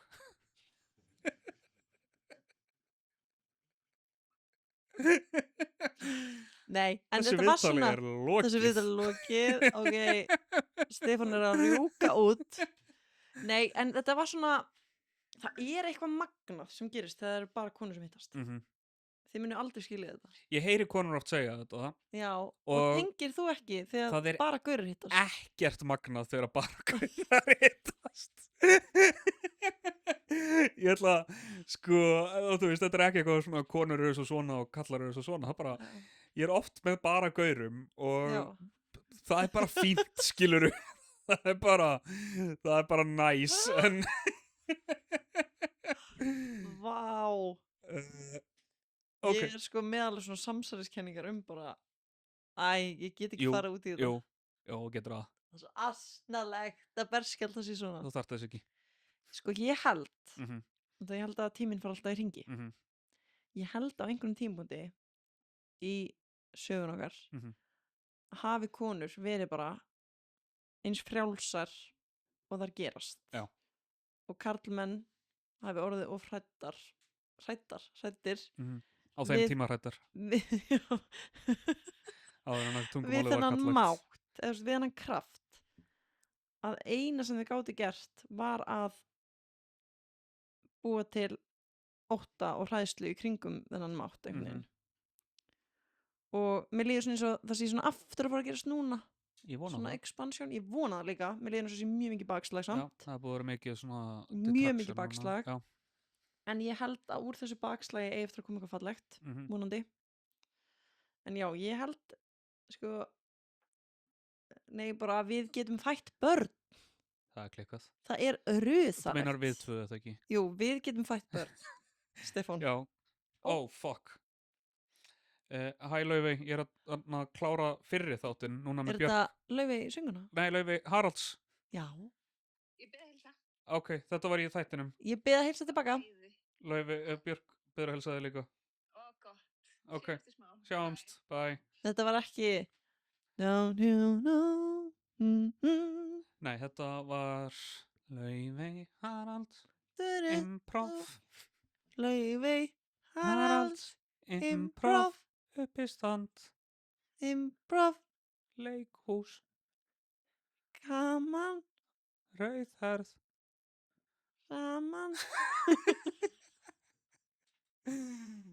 Mér finnst þetta mjög falleg kenning sko. Já. Ég er ekki nógu vel að mér í mannkynssögunni til þess að en maður heyrir, ég held að Bergur Þór leikstjóri einhvern sem hann talaði nei, ég ætla ekki að fara að eigna honum þetta því ég veit ekkert hvað er að segja en mér finnst ég að hafa heyrt einhverja mér fróðari menn tala eitthvað mæðraveldi hafa einhvern sem hann verið við líði einhver staðar í heiminum Ég er búin að vera að horfa á mjög skaðlega þætti sem að heita Jubilee Surrounded Hefur þið séð þetta? Nei, hvað er þetta? Þetta fer þannig fram að það er ein manneskja með til dæmis er það þú veist one liberal surrounded by 20 far right conservatives og Býtu, er þetta bara dokumentari eða? Þetta er YouTube þættir og þetta fer vistur rosalega mikið á samfélagsmiðla líka og TikTok og Instagram og eitthvað svona 1,5-2 tímar og þá er það þannig að manneskjan sem er surrounded kemur með fullyrðingu og síðan keppast hinnir að hlaupa í stól og rökraða við hann og þetta er mjög skemmtilegt að horfa á og þetta er mjög skaðilegt held ég fyrir allan diskurs af því ég held að eitt af því sem að sko er hvað eitraðast í samtímanum og gerist rosalega mikið á samfélagsmiðlum er einhvern veginn svona að diskurs er orðið að skemmtiefni og þegar diskurs er skemmtiefni þá er það sem skiptir mestu máli að vera skemmtilegastur og maður er skemmtilegastur með að vera með öfgafyllstu skoðunina og þú veist á það sem að fólk vill horfa á eru átök en í mikið af þessu það sem ég er búin að horfa á nokkra svona þætti bæði það sem er hægri maður og vinstri maður á bandarískan skala sem að eru surrounded eða þannig og það er rosalega Candice Owens, veistu hver það er? Hún er algjör fucking nattari bandarísk kona sem að svona samfélagsrýnir mikil hægri manneskja andfeministi skrifaði núna bók nýlega sem að heitir Candice Owens skrifaði nýlega bók sem heitir Make That Sandwich og fjallar af hverju konur eiga að vera undirgefnar manni sínum núna eru Macron hjónin forsetahjón Frakklands að kæra hana fyrir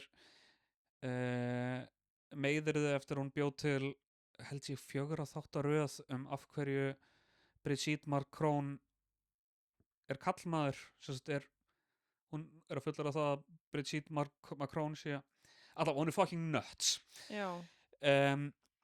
og þess að hún var að segja og margt hægra fólk og þess líka ungt fólk bara í Los Angeles ungt íhaldsfólk í Bandaríkjunum er þetta, þú veist, konan á að vera undirgefin manni sínum þetta er bara útbreitt viðhorf maður sér þetta ekki eins mikið á Íslandi ég hef ekki heyrt marga að tala með þessum hætti það er samt eitthvað svona að koma aftur sko. Ég man eftir tjantinu bara þegar ég var í 8. bekk bara, þú veist, ef maður var eitthvað þú veist það var einhver rökræður og maður kom með eitthvað statement þá bara, akkur þú ekki eldhúsinu og bara konur í eldhúsið eitthvað svona og þú veist, ég held að þú veist, ég tjantaði þetta sem 13 ára gamall strákur, skilur Já, bara til þess að vera með hópnum og bara, þú veist, to belong og en þú veist, ég stóð í þeirri meiningu að þetta væri bara eitthvað sem maður vex upp úr, skilur að þetta sé eitthvað svona, þú veist, að það sé eitthvað svona tímabil kynþroskaleitið þegar strákar og stelpur einhvern veginn bara svona mjög stressuð í kringum hvort annað að það verður eitthvað svona núningur eða hvað sem maður vil kalla það og þú veist, það kemur alls konar út úr því en að síðan þroskast menn og þeir hætta þessu og síðan, þú veist, karlremba alls konar, það ekki, þú veist, hún byrtist á alls konar mismandi vegu en að akkurat þetta, svona hugmyndunum undirgefni konunar væri bara eitthvað svona thing of the past / eitthvað svona bernskubreg en núna fullorðið bara málsmetandi fólk í Bandaríkjunum að tala fyrir þessu. Þetta náttúrulega bara eitthvað ákveðið kerfi sem búið að vera svo lengi í gangi að ég held bara að núna þetta mér líður eins og með AI, þú veist, fólk ógeðslega hrætt við þetta að þetta eitthvað nýtt ég held í alvörunni að kapitalískt samfélag muni hrynja að þú veist, ég held að við séum ekki að fara að vinna við munum ekki vinna eins og við höfum verið að gera þannig ég að vonast til þess að koma einhvers konar jafnvægi út úr þessu ég á þeirri hlið, ég ekki í óttanum eins og mjög margir þeir oh my god, það allir að fara að missa vinnuna sína og eitthvað, þú veist, og auðvitað allir fólk að fara að missa vinnuna sína og ég bara, þú veist, og það hræðilegt en bara hvernig við höfum verið að lifa líf okkar og bara allt sem í gangi í heiminum núna, allir viðbjörn sem í gangi í heiminum núna þú veist, þetta ekki gott fyrir neitt þú veist, og við ölum stöll upp í þessu samfélagi sem karlrembur að því allt síast í gegn maður endalaust að þú veist, það kemur einhver rödd sem kemur bara þú veist, ég veit ekki, örgulega bara úr huglýsingum eða kennanum hans og maður hugsaði eitthvað sem maður eitthvað, nei, what? Bara, hvernig ég að hugsa þetta? En þá hugsa maður bara, ok, þegar fólk sem ekki meðvitað elst upp í þessu samfélagi þá svo auðvelt að bara vera ekki að öðlast ekki meðvitund anti-karlremba, heldur bara þú veist bara, ég bara hlutlaus eitthvað, þú veist, það hættulegast þegar milljónir manns eru hlutlaus og enginn gerir neitt það sem ég hræddastur við gervigreind sko að hvernig hún mun sigta út upplýsingar Já, þetta náttúrulega líka, þú veist, það líka ekkert að nota sem vopn, náttúrulega. Ég mjög naív að segja þetta svona. Þú veist, ég gerir mig grein fyrir því að bara þetta getur verið stórhættulegt. En ég vona bara að það verði einhver lög sett í kringum þetta. Já, það vona ég líka. Heyrðu, en þannig eitthvað sem þú vilt spyrja mig að? Þér ber enginn skylda til. Vikan þín búin að vera góð? Já, síðustu 7 dagar, ég var að klára vinnutörn síðustu 5. dag nei, á sunnudaginn kláraði ég vinnutörn og síðan búin að vinna frekar lítið og búin að slappa af lesa mikið ég var að lesa And Then There Were None eftir Agatha Christie mæli með, ef þú hefur ekki lesað hana ég hef ekki lesað hana ég hélt alltaf að ég myndi ekki fíla Agatha Christie það mikið, bara eitthvað svona, þetta svo gamalt eitthvað en ég var bara hjarta var á milljón sko Vá Mér langar svo að fara að lesa meira ég var að komast inn í ritlistina Þú varst að komast inn í ritlistina? Í HÍ og ég smá svona vá hvað ég spennt að mér sé sagt að lesa eins og með engaþjálfunina Viltu koma í bókaklúbb? Já, ert þú í bókaklúbb? Já, við HÍ erum með æðislegan bókaklúbb Ok, hvað heitir hann? Bókaklúbbur Gorma SLF fyrirtækið okkar heitir Gormar SLF Geðvitt, I love it Við lesum barkrema sem mjög þægilega leið til að byrja að lesa aftur ég las Thursday Murder Club ég var ekki búin að lesa neitt að viti í 2 ári eða eitthvað svona glugga í eina bók en ég las Thursday Murder Club og þær voru ógeðslega skemmtilegar og síðan bara eitthvað þú veist það voru 4 bækur ég las þær á kannski 2 vikum og síðan var ég bara eitthvað hvað gaman að lesa já, þetta ekki bara svona já, þetta bara það sko já. Ertu með vandamál sem þú vilt að ég lesi fyrir þig? Já Ég með vandamál. Sko, hvernig vandamál á þetta að vera? oft er þetta eitthvað praktískt úr lífi fólks. Já. Ok. Hefur snúið að samskiptum, hefur snúið að sjálfsaga, hefur snúið að tímaskipulagningu. Ok. Já, sko, mér líður eins og ég sé núna, ég veit hvað ég þarf að gera tengt leiklistinni. Ég bara, nú er ég ekki lengur í sjálfsbleikingu. Bara, ég veit þetta snýst að þú veist, ég verð að skapa sjálf. Já. Það er ekki nóg fyrir mig að vera boðið í verkefni. Já. Ég er svona já, þú veist, sköpunargleði mín kemur líka út frá því að búa til. Já. Hvað á ég að gera þegar ég veit hvað ég þarf að gera en er ekki að gera? Frábær spurning, takk fyrir að leita til mín með þetta. Það sem að þú þarft að gera. Og ég er búin að spyrja tjattanum bæði, þannig það getur ekki fara að listan. Ok. Ertu búin að spyrja DeepSeek, kínversku gervigreindina? Nei. Ertu búin að spyrja Grok, nasista gervigreindina hans Elon Musk? Nei, sko, þetta er vandamál sem að ég er mjög oft að díla við líka. Það sem ég myndi segja að væri skynsamlegt það sem hefur alltaf reynst mér vel og er að bara bóka sal. Eða skilurðu, bara svona hei, núna er einhver fjárhagspressa á mér eða núna er, þú veist, einhver fólk sem að treystir á að ég geri þetta. Já, bara gera sig ábyrgan. Sko, ég er nefnilega ég er meira sér búin að hafa samband við mannesku til að klippa sjóríl fyrir mig og ég reyndar fór í myndatöku Gunnlaðar daginn. Vel gert. Í nýjar headshots. Já.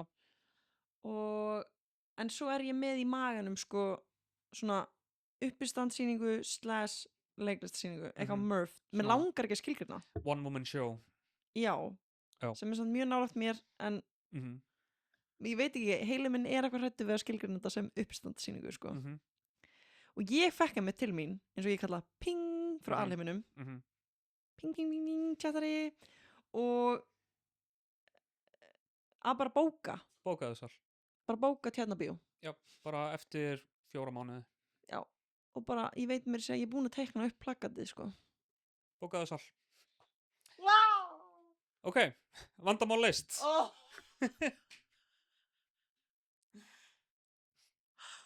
Já, vandamálið er leyst. Ekkert að þakka.